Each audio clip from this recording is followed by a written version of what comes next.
Hola,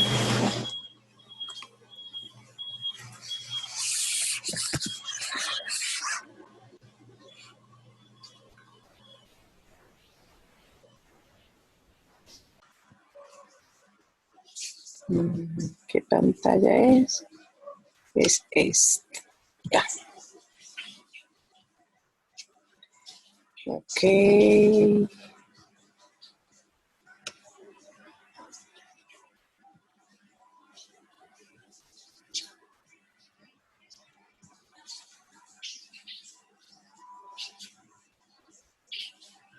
Bueno, entonces retomemos rentabilidad. Digamos que los primeros, ahí sí es como en un orden como muy cronológico, indicadores de rentabilidad que surgen en el sector comercial, básicamente a través de tomando los saldos intermedios de gestión, es decir, la utilidad bruta, la utilidad operacional y todas sus transformaciones, y la utilidad neta, utilidad antes de impuestos y utilidad neta, como un referente frente al ingreso. Sí, entonces básicamente aparecen el margen bruto asociado a la utilidad bruta, el margen operacional asociado a la utilidad operacional, el margen EBITDA asociado a la EBITDA, el margen de utilidad antes de impuestos, el margen neto y el margen no PAT. Entonces, hablemos en primer lugar, pues estamos hablando del margen bruto que toma la utilidad bruta y la divide entre el ingreso, y el margen operacional que toma la utilidad operacional y lo divide entre el ingreso, que es básicamente lo que hacemos en el análisis vertical de los estados financieros. Pero empiezan a aparecer transformaciones de la utilidad operacional como el EBITDA. El EBITDA, Earnings Before Interest, Taxes, Depreciation and Amortization. ¿Quién anda por ahí escribiendo en el chat? Bueno. Es que Juan Manuel se ha quedado sin internet, pero ya. Aquí también ha estado fallando el internet. Ayer hubo un momento al final de la tarde que estaba a la velocidad imposible. Bueno, entonces, la utilidad operacional se puede transformar. Los financieros tenemos una suerte como de fascinación con la utilidad operacional, porque digamos que es una forma de aproximarse al verdadero ingreso, a la generación de caja de efectivo de la empresa. Entonces, en ese sentido, de la utilidad operacional, por ejemplo, se deriva el EBITDA, que lo que hace es tomar la utilidad operacional, el EBIT, ¿sí? Earnings Before Interest and Taxes, y le hace una transformación sumándole todos aquellos movimientos contables que van al costo o van al gasto, pero que no significan movimiento efectivo. Tal es el caso de las depreciaciones, de las amortizaciones, que ya les había explicado, y de las provisiones. Entonces, las depreciaciones, por ejemplo, una depreciación de una maquinaria va al costo, ¿sí? Pero no es un movimiento efectivo. Por tanto, entonces ese pedazo de depreciación se le suma a la utilidad operacional para calcular el EBITDA. Lo mismo pasa con las amortizaciones, que son estos gastos, estas partes del activo diferido que van al gasto. Esto casi ya no se utiliza mucho con NIF, pero siguen existiendo activos diferidos. Entonces, esa porción corriente de ese activo diferido que se lleva al gasto o al costo, también, por ejemplo, pagos de seguros es un muy buen ejemplo, se ajusta entonces la utilidad operacional con ese movimiento contable que no es efectivo.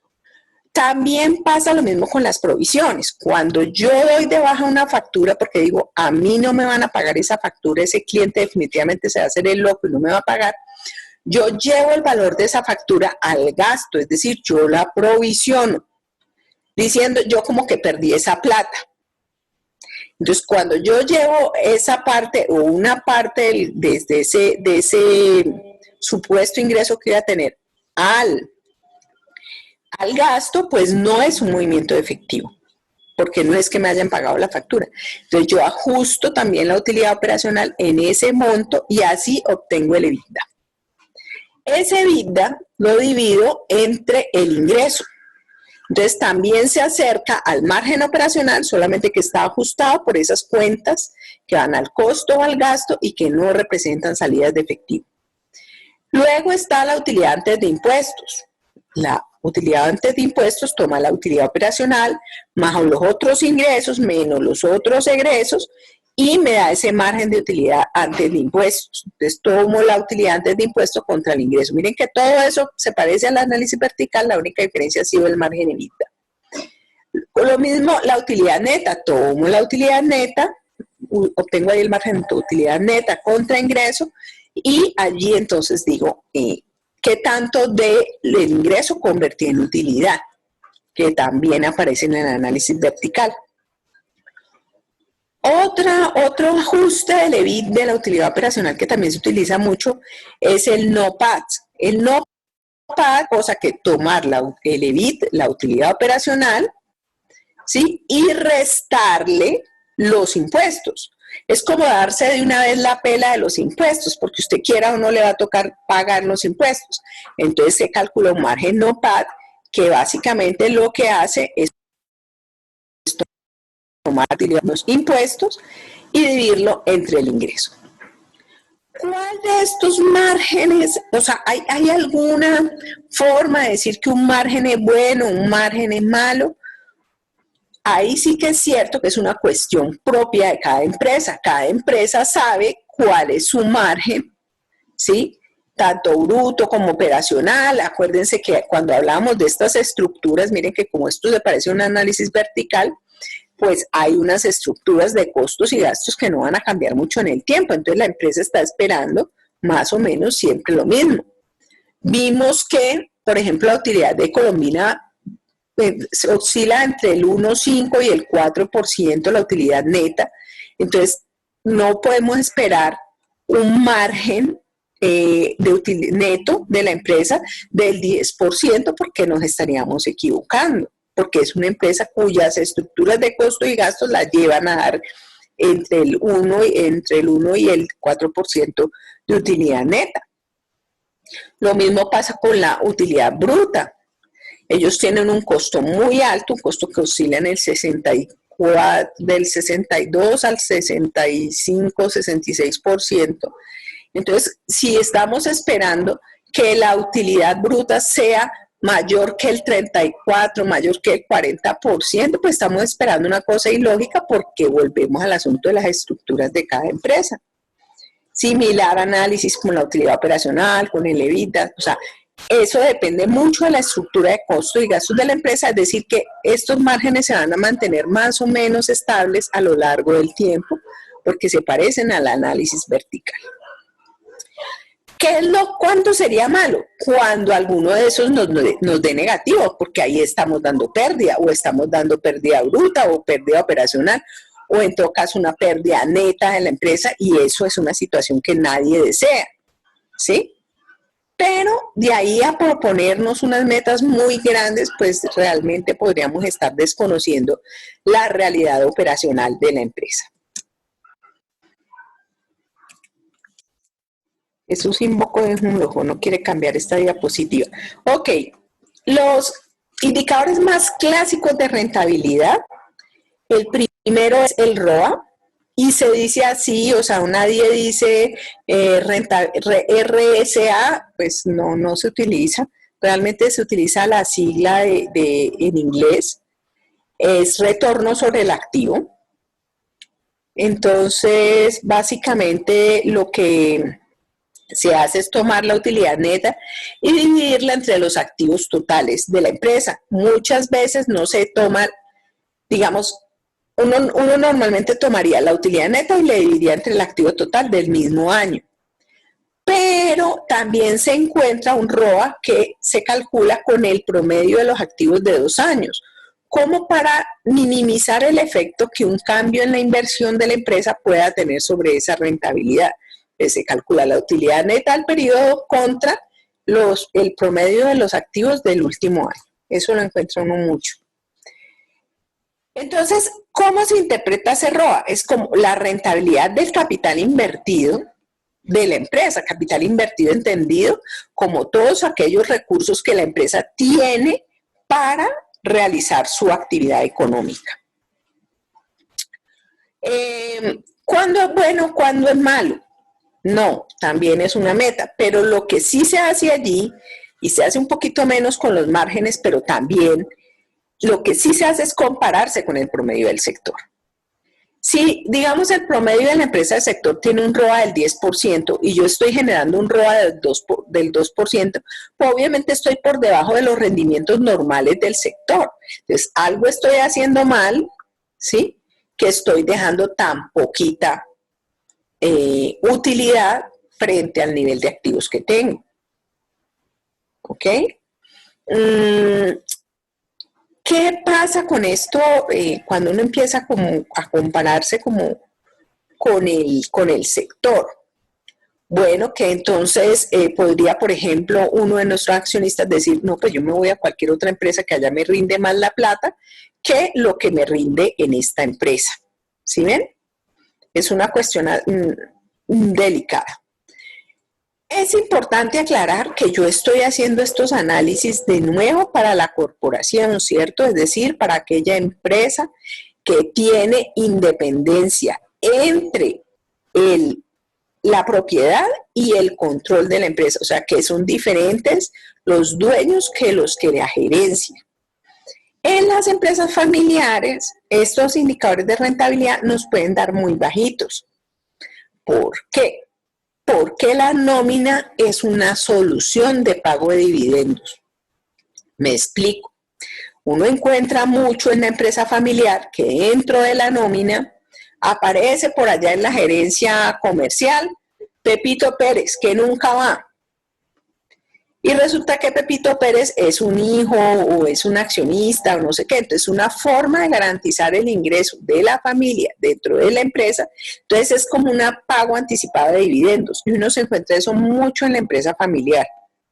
Entonces, cuando ustedes vayan a hacer esos análisis en la empresa familiar, en las empresas de sus papás, que les puede interesar hacer este tipo de análisis, pues tienen que acordarse que eventualmente habrá parte de los gastos que no son gastos reales, sino que son formas disimuladas de pagar los dividendos de la empresa.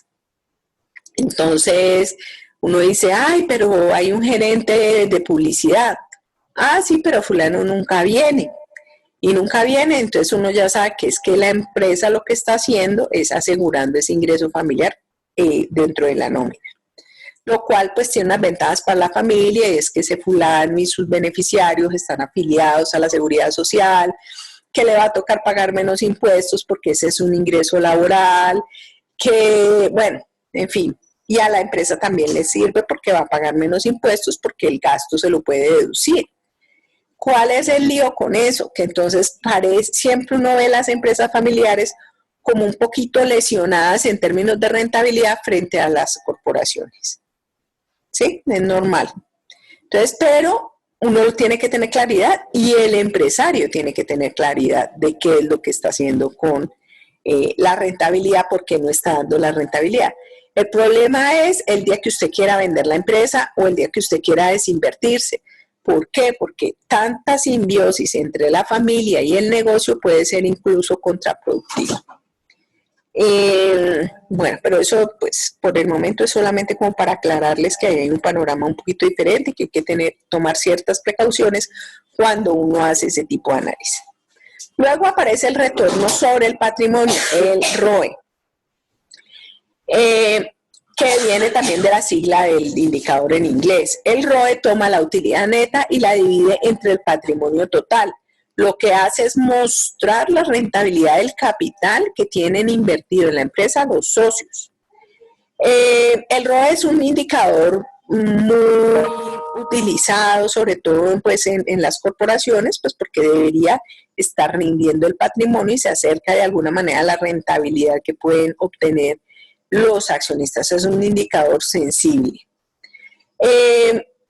¿Cuándo es bueno, cuándo es malo? De nuevo, cuando se compara con la rentabilidad promedio del sector. Porque ya los sectores tienen condiciones estructurales que hacen que las diferencias entre una empresa y otra sean tan mínimas en términos de estructura porque es muy raro que alguien tenga un ROE muy por debajo del promedio del sector o incluso muy por encima del promedio del sector. Eso tiende, digamos, a ser una variabilidad muy pequeña. En cuanto al rendimiento sobre el capital invertido ROIC, ¿sí? Retorno sobre capital invertido, también con la sigla en inglés, toma el NOPAT. Recuerden, el NOPAT es el ingreso operacional después de impuestos. O sea, tomamos el ingreso operacional, utilidad operacional, y le restamos los impuestos. Entonces, allí tomamos la utilidad operacional menos impuestos dividido el capital invertido. Pero, ¿cómo se calcula el capital invertido? Entonces, básicamente aparece el capital de trabajo, que ustedes ya saben que es una medida de corto plazo, es una medida de capacidad de pago en el corto plazo, que lo que hace es tomar los activos de corto plazo y restarle los pasivos de corto plazo, ¿cierto? Más la inversión en activos fijos, más otros activos que sean operacionales. Activos de largo plazo que sean operacionales, y eso nos da la rentabilidad del capital invertido. De alguna manera también es una medida de eficiencia, o sea, con todo eso que tiene la empresa allí, con todos esos recursos que acopia la empresa, cuánto es capaz de generar en términos de utilidad operacional ajustada por impuestos. En cuanto a la ganancia por acción, que volvemos a la empresa, corporación, que además cotiza en bolsa, que es, pues digamos, ha sido el objeto de estudio de las finanzas. Ahí aparece, también utilizamos sigla del término en inglés, es utilidad neta menos los dividendos de las acciones preferentes. Recordemos que las acciones preferentes se diferencian de las acciones ordinarias en que a esas acciones siempre hay que pagarles dividendos, mientras que en las acciones ordinarias no necesariamente. Claro, las acciones preferentes pueden convertirse en acciones ordinarias con el tiempo, o tienen un plazo determinado para ser preferentes y ya después ya no, o se vuelven preferentes para siempre, pero eso no se utiliza mucho. Realmente es un plazo. Entonces, como es un dividendo que se paga o sea, a los primeros que les paga dividendos es a eso, y luego a los accionistas de propietarios de acciones ordinarias, entonces por eso se resta la utilidad neta, porque es lo que realmente está disponible para el accionista normal, clásico en la empresa, dividido la cantidad de acciones ordinarias estas en circulación. Entonces, esto es cuánto del ingreso de la utilidad neta al final le va a tocar a cada accionista ordinario por cada acción que posea. Luego viene la rentabilidad de los dividendos, que es dividendo sobre precio de la acción, que nos indica cuál es la rentabilidad que está ofreciendo el dividendo comparado con la inversión que hizo nuestro accionista al comprar las acciones en bolsa. Y luego viene la tasa de distribución de dividendos, que son los dividendos que se pagan, o sea, lo que efectivamente se convirtió respecto a la utilidad neta. Ese ejercicio nos sirve sobre todo en el largo plazo. ¿Cómo así que en el largo plazo? Pues resulta que, o sea, de alguna manera nos muestra cuál ha sido la política de la empresa para entregar dividendos. ¿Entrega toda la utilidad o capitaliza una parte de la utilidad? Recordemos que hay una parte de la utilidad que se tiene que guardar obligatoriamente, la utilidad neta, que son las reservas legales, acuérdense. La reserva legal, entonces, es el 10% de la utilidad neta, o sea que ya esto debería estar en punto 9 por defecto, pero es probable que una empresa diga, no, pero vamos a dejar la mitad como utilidades retenidas, entonces sería punto 45 la tasa de distribución de dividendos, 45%, o sea, lo que se repartió en dividendos equivale al 45% de lo que se generó por utilidad. A veces esa tasa de distribución de dividendos puede ser más alta que la utilidad. ¿Por qué? Porque las empresas tengan utilidades retenidas de ejercicios anteriores y que las repartan en este ejercicio que no dimos tanta utilidad. Eso pasa con mucha frecuencia. Bueno, y hasta ahí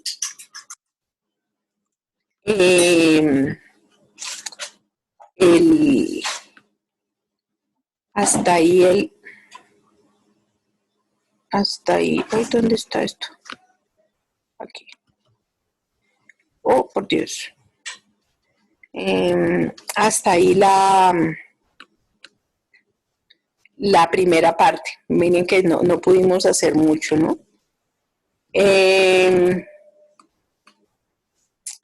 ¿Cómo hago esto? Un segundito.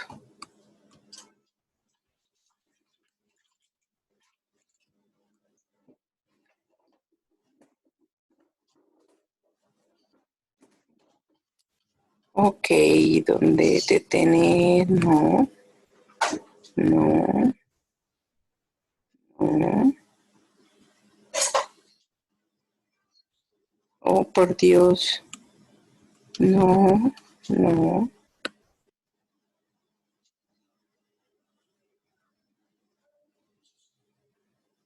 Oh,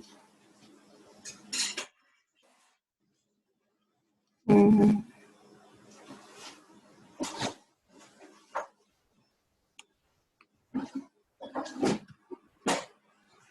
No tengo la menor idea cómo dejar de hacer esto. Bueno. Eh,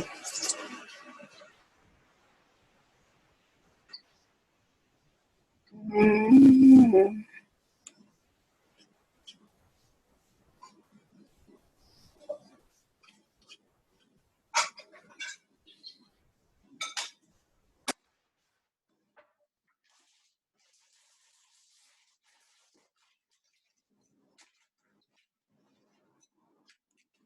no sé qué hacer, cómo hacer.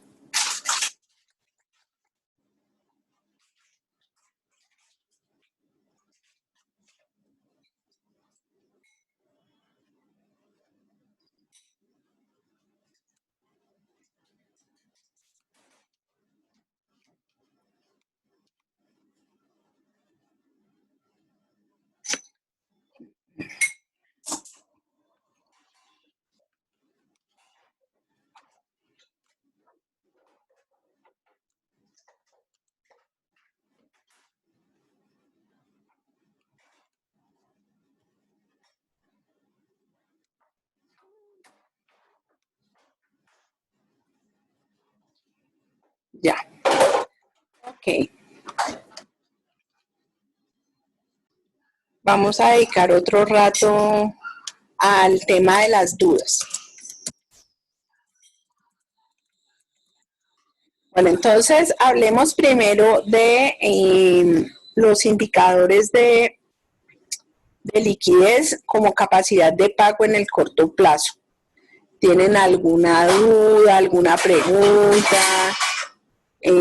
¿Quisieran saber algo más?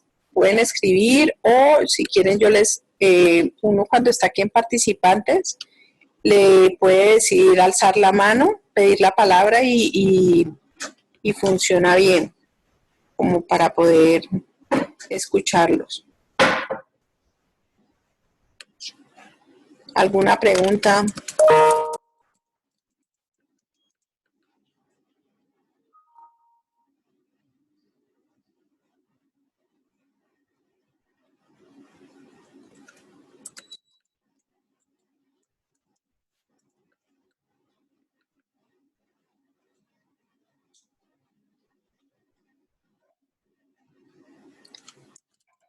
¿Preguntas? ¿Están pensando?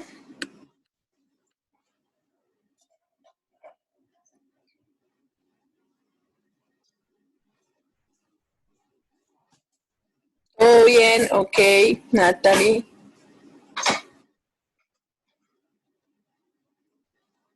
El cómo calcular estos indicadores, ahí ya tienen el videíto, tienen el Excel en blanco, el Excel con la respuesta. Un pequeñito error que cometió Juan Camilo al grabar, pero pues ya nosotros lo corregimos, entonces para que en rotación de cuentas por cobrar. Pues ya nosotros lo corregimos, ahí está en el video. Preguntas. A las compras se calculan con un juego de inventarios, Natalia.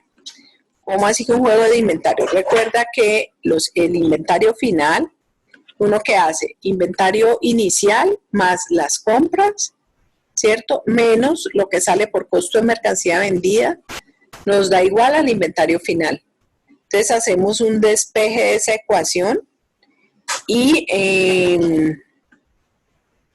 al hacer ese despeje,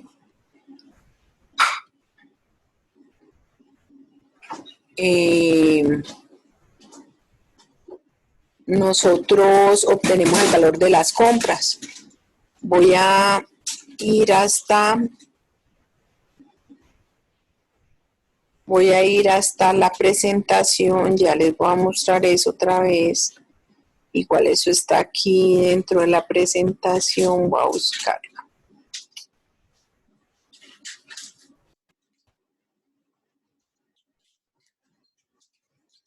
Aquí están las compras. Entonces las compras son iguales al costo de la mercancía vendida menos el inventario inicial más el inventario final, que es una despeje algebraico de un juego de inventarios clásico.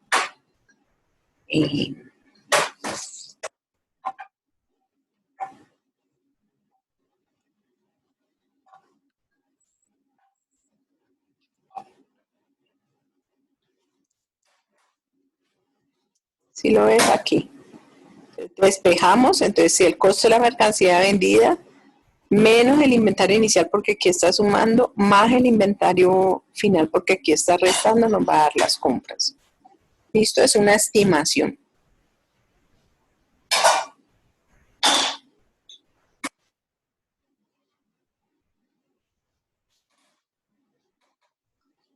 Dime, Joan. Puedes abrir tu micrófono si quieres.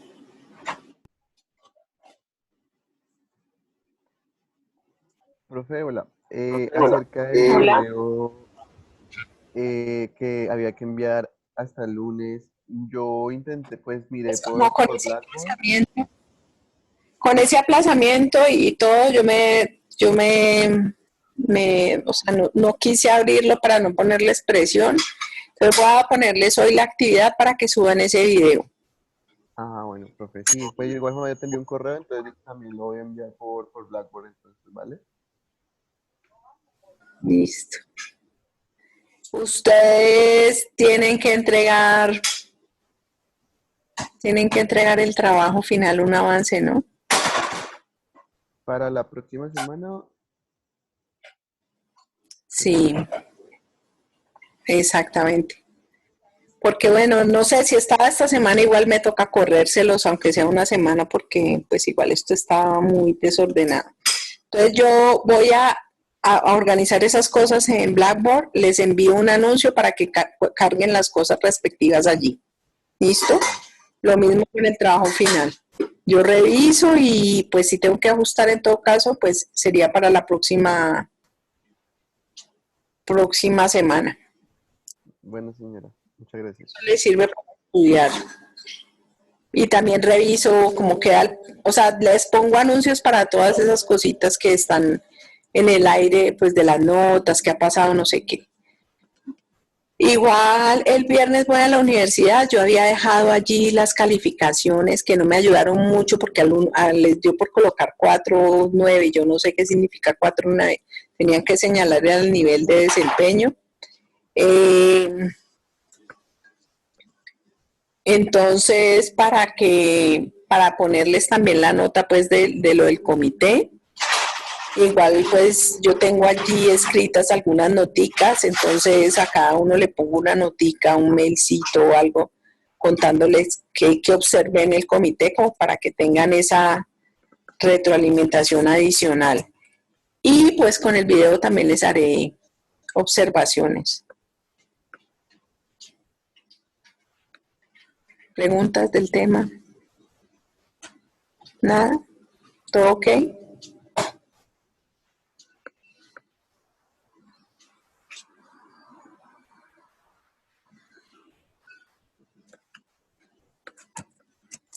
Por aquí.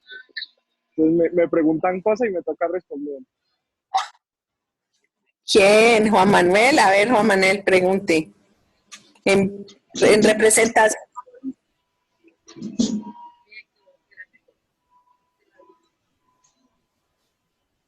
Juan Manuel.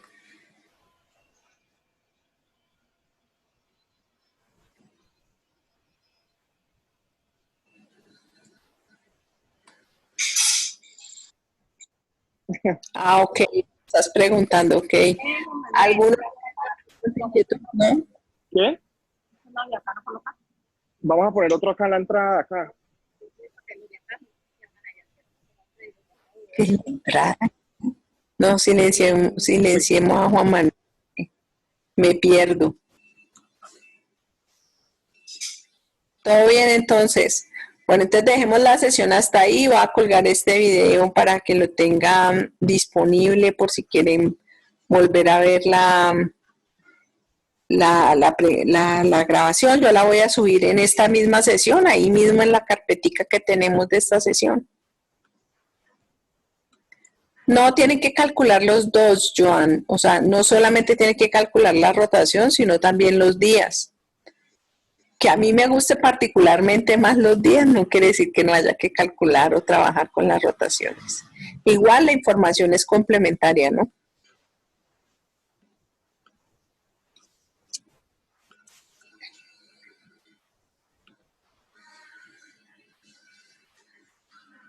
Bueno, niños, entonces nos vemos la próxima semana, misma hora, mismo canal. Esperemos que de aquí a 8 días yo ya tenga esto superado. Si es de aquí a 8 días es el parcial, porque pues en este momento hasta ahora no han dicho que lo corremos. Entonces pues yo les escribo a más tardar el viernes. Yo creo que todo sigue, o sea, según las indicaciones del padre, todo sigue como si nada en términos del calendario. Entonces prepárense para el parcial. ¿Cómo? Tienen que hacer el ejercicio que está ahí colgado, el de Colombina. Tienen Carpac para que también lo hagan y se verifiquen y conversen entre ustedes. Y fuera de eso tienen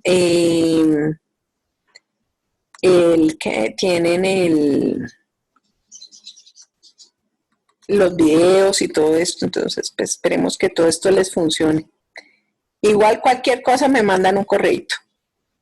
Voy a hacer una sesión, yo les dije, los lunes por la tarde que yo tengo el espacio de atención a estudiantes o martes en la tarde, no recuerdo ahora.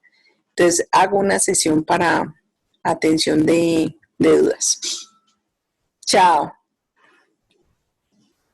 Sí, yo espero que yo ya tenga eso resuelto de aquí al viernes que voy a la universidad y que todo esté. Chao a todos, nos vemos.